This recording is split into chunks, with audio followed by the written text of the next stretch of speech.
Викрали вночі з дому, катували струмом, били, погрожували зґвалтувати дружину та застрелити при спробі утекти. Затриманий окупантами 3 вересня Асан Ахтемов докладно розповів про те, як ФСБівці вибивали з нього зізнання у диверсії на газогоні у Перевальному. Цю розповідь записав його адвокат Айдер Азаматов, а видання «Грати» її опублікувало. Ми наводимо фрагменти з неї.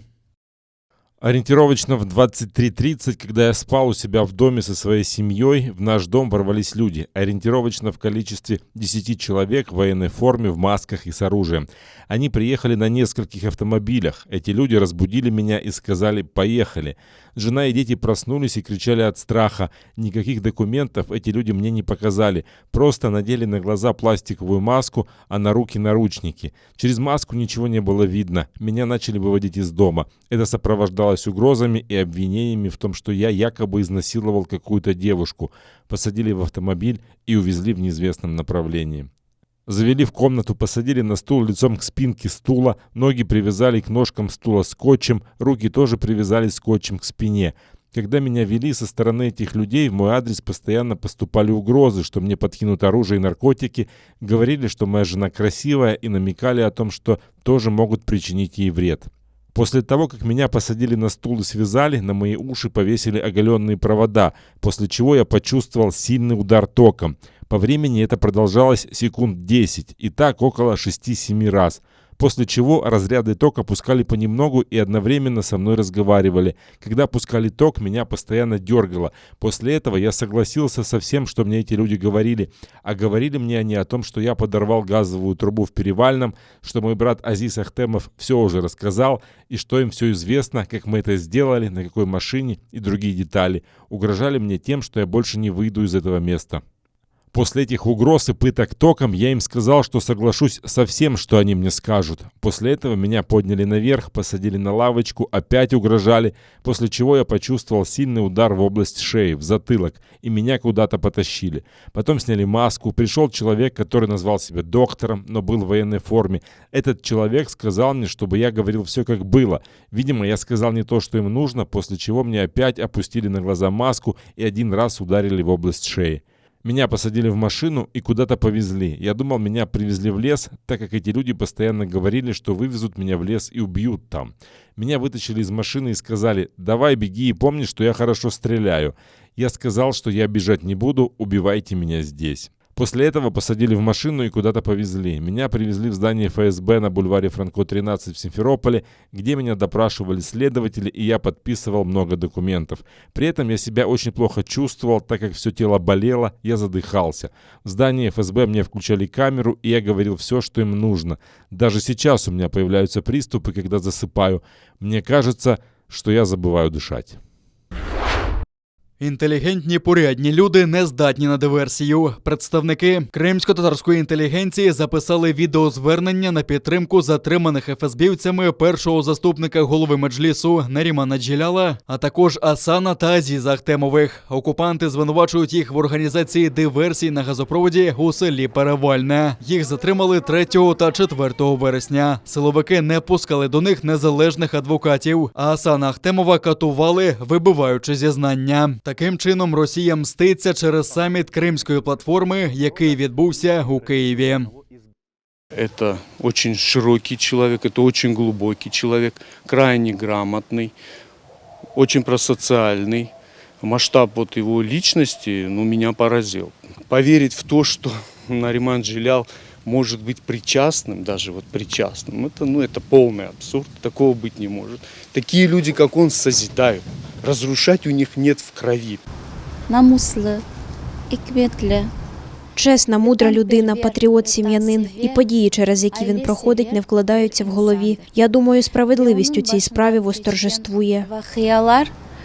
Я никогда не поверю, что эти ребята могли совершить акт диверсии. Как говорил классик, не верю. Это какой-то бред. Ніби потрапляєш у психлікарню, неначе каструлю закрили. Кажуть на чорне-біле, на біле-чорне, нічого не розумієш. Я знаю цих людей. Нарімана Джеляла знаю особисто. Хочу сказати, що це інтелігентна в усіх відношеннях, розумна, розважлива, чесна людина. Нехай Всевишній всім нам, перш за все його дружині та батькам, дарує терпіння. Нехай незабаром вони зустрінуться.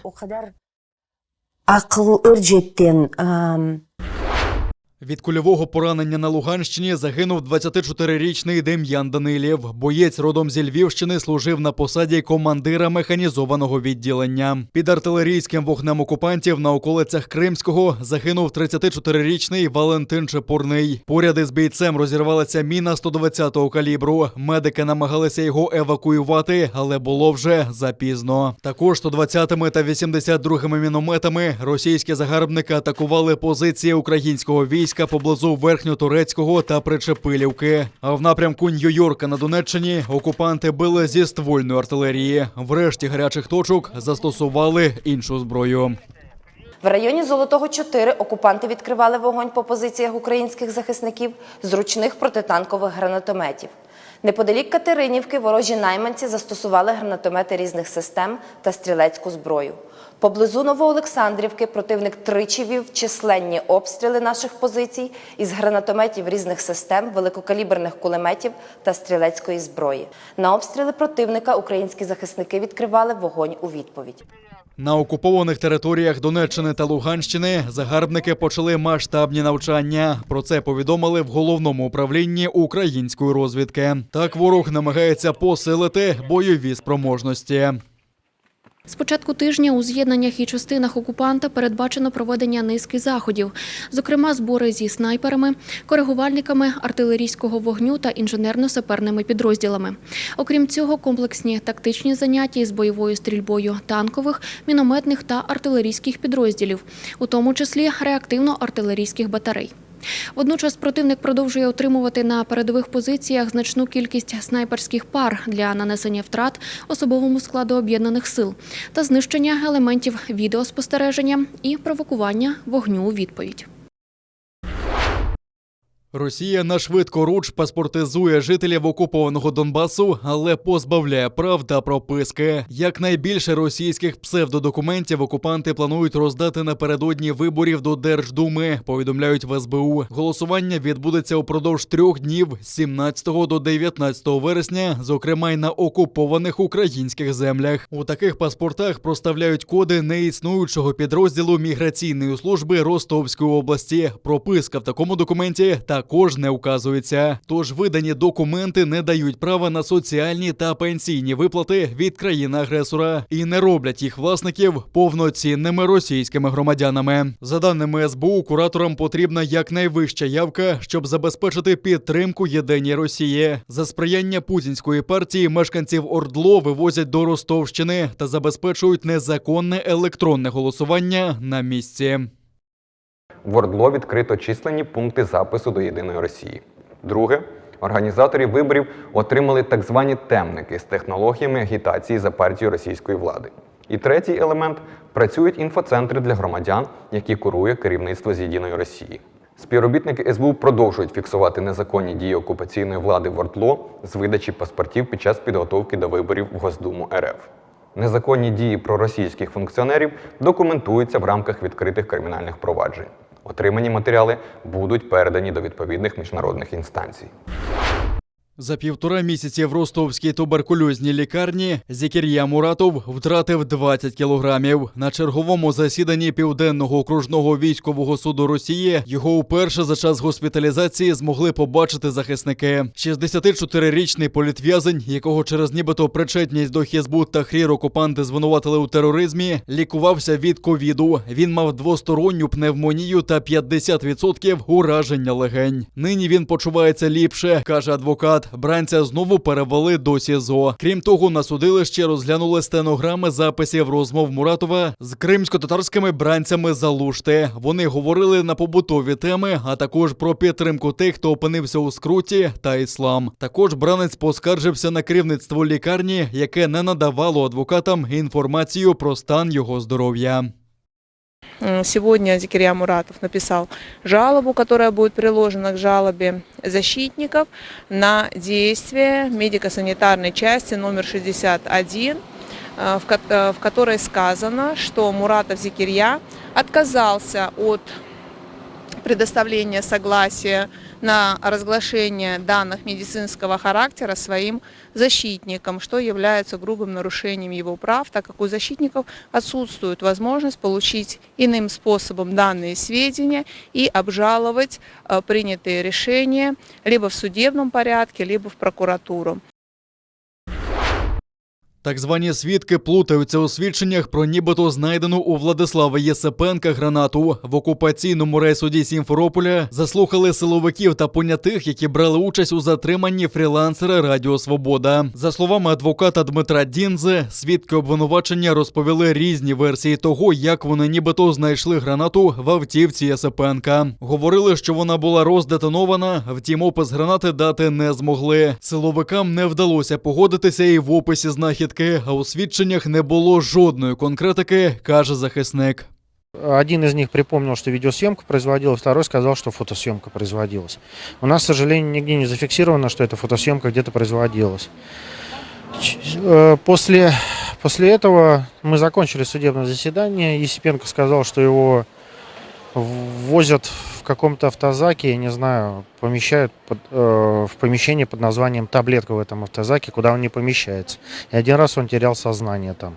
Владислава Єсипенка затримали 10 березня після акції до дня народження Тараса Шевченка, що відбулася біля пам'ятника поетові у Сімферополі. Позаштатному журналістові Радіо Свобода окупанти закидають незаконне виготовлення зброї та співпрацю з українськими спецслужбами.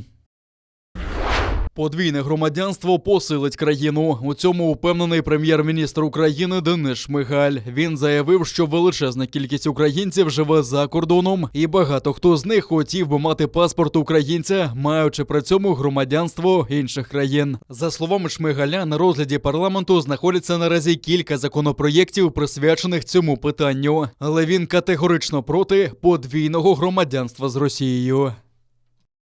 Подвійне громадянство – це ознака цивілізованих країн. Тобто в багатьох цивілізованих країнах подвійне громадянство – це звичайна норма. Звичайно, це має бути така транспарентна, доволі відкрита і прозора річ – подвійне громадянство. Звичайно, не припускається для мене особисто подвійне громадянство з країною-агресором. Це ті речі, які прописані також і в проєкті закону. Росія привласнила понад 4 тисячі пам'яток культури в окупованому Криму і незаконно вивозить артефакти з півострова. Про це йдеться у доповіді ЮНЕСКО про спостереження за ситуацією в Автономній Республіці Крим. Це оновлена інформація у період з січня 2020 року і до кінця липня поточного року. У ЮНЕСКО відзначили, що незаконні розкопки загрожують виключенням зі списку всесвітньої спадщини Херсонеса Таврійського. А так звана реставрація ханського палацу у Бахчисараї створює реальну загрозу знищення історико-культурної цінності пам'ятника. У доповіді зазначається, що Російська Федерація незаконно вивозить артефакти з окупованого Криму, які потім експонує у себе, стирає сліди культурної присутності кримських татар на півострові, а їх релігію перетворює на зброю проти них самих. Росія привласнила українські культурні цінності на півострові, включаючи 4095 пам'яток національного та місцевого значення, які перебувають під охороною держави. Росія використовує таке привласнення для реалізації своєї комплексної довгострокової стратегії щодо зміцнення свого історичного, культурного і релігійного домінування над минулим, сьогоденням і майбутнім Криму. Окупанти заявили, що побудують на захопленому півострові нове місто. За словами окупаційного голови Криму Сергія Аксьонова, воно з'явиться на західному узбережжі у Сакському районі. Мовляв, там багато вільної землі і начебто є компанії, які готові будувати населений пункт на 50 тисяч мешканців. Це нібито дозволить створити близько 10 тисяч номерів для відпочивальників. На цьому фантазії окупантів не закінчилися. Окупаційний віце-прем'єр Євген Кабан Талібанов розфантазувався так, що заявив, на півострові з'являться 6 яхтенних марин, зокрема у Керчі, Феодосії та Ялті. Але кому вони потрібні у закритих кримських портах, Кабанов не уточнив. Окупантам, аби освоювати гроші з російського бюджету, незважаючи на санкції, які загрожують забудовникам, та катастрофічний брак води на окупованому півострові. ООН та західні країни, як і раніше, не можуть отримати доступ до китайського регіону Синьцзянь, щоб перевірити становище мусульман-уйгурів. Про це повідомила Верховний комісар ООН з прав людини Мішель Бачелет. Ситуація, в якій опинилася етнічна меншина у віддаленому регіоні на північному заході КНР, давно турбує світ. Надходять повідомлення, що правляча в Китаї Компартія помістила понад 1 мільйон уйгурів до так званих центрів професійної підготовки, які по факту є звичайними в'язницями. На жаль, поки не можу повідомити про прогрес у пошуку реального доступу в Сіньцзян, Уйгурський автономний район. Тим часом мій офіс завершує аналіз інформації про серйозні порушення прав людини в цьому регіоні. Незабаром всі дані оприлюднять. Китайська влада стверджує, що усі ув'язнені з професійних центрів Синьцзяня вже вирушили на роботу. Перевірити ці твердження неможливо, знову ж таки, через закритість регіону. Правозахисники кажуть, що Компартія намагається змусити уйгурів відмовитися від їх віри та культури. Подібним гонінням піддаються не тільки китайські мусульмани. Відомо, що об'єктами переслідувань також стали тибетці, парафіяни домашніх християнських церков та прихильники медитативної практики Фалунь-Гун.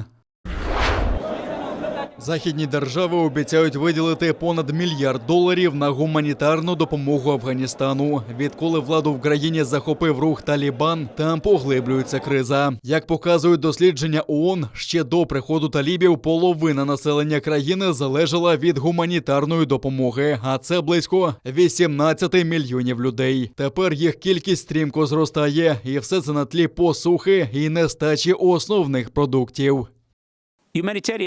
Гумдопомога не вирішить проблем, якщо економіка Афганістану обвалиться. І ми знаємо, що цей ризик величезний і що дуже не вистачає готівки. Якщо банки не запрацюють, ми навіть не зможемо платити нашому персоналові. До повторного приходу Талібану країна 20 років отримувала $1 мільярди міжнародної допомоги. Тепер потоки коштів перекрили. Біля банкоматів у Кабулі та інших містах шикуються величезні черги з тих, хто хоче зняти гроші. Також з липня ніхто з працівників державного сектору, зокрема клерки і поліціянти, не отримував платні. Деякі учасники донорської конференції сказали, що світ мусить допомагати простим афганцям, незалежно від того, хто при владі.